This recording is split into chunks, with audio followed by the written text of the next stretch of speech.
Mana suv apparatimiz keldi. O'rnatib oldik. O'rnatish ham juda oson ekan. Tayyor qilib o'rnatishga tayyor qilib yuborgan ekanlar, rahmat. Samarqandlik Bektosh degan ukamiz. Oldik, mana o'rnatdik. Suv ham juda yaxshi chiqdi. Pochta qilgan. Pochta orqali keldi. Bir kun, bir yarim kunda yetib keldi. Oldik. Bepul keldi. Suvni mana bir haftadan oshdi, 10 kunlar bo'ldi. Sinovdan o'tkazdim mana. Ishlashi ham juda yaxshi uchun.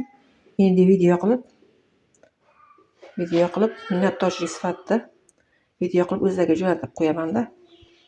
Suvni ichib ko'ramiz, tekshirib ko'ramiz. Suvni ham filtr apparatdan chiqqan suv va o'zimiz foydalanadigan suvni ifloslik darajasini tekshirib ko'ramiz. Mana ochdim. Piyolaga oldim. Hozir tuk yo'q. Shuning uchun yaxshi ko'rinmasligi mumkin. Ochamiz. Mana bu foydalanadigan suvimiz. Rangidan ham balli qo'yaylik. Mana o'zi rangidan ham balli. Mana hozir test qilamiz. Mana 0 da to'xtabdi. Foydalanadigan suvimizni mana botirdim. Ifloslik darajasini tekshiramiz.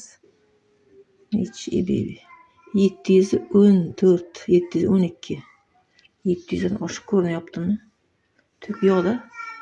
Tuk yo'q uchun mana 712 ifloslik darajasi suvimiz.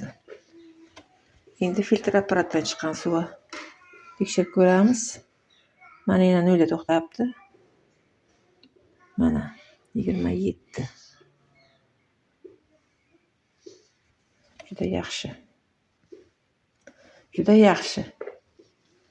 Mayinligi ham yumshoqqina. Suvimiz juda toza, ishonchli.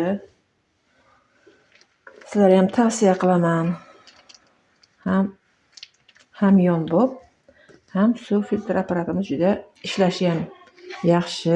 Suv ham yetkazib beradi. Juda minnatdormiz.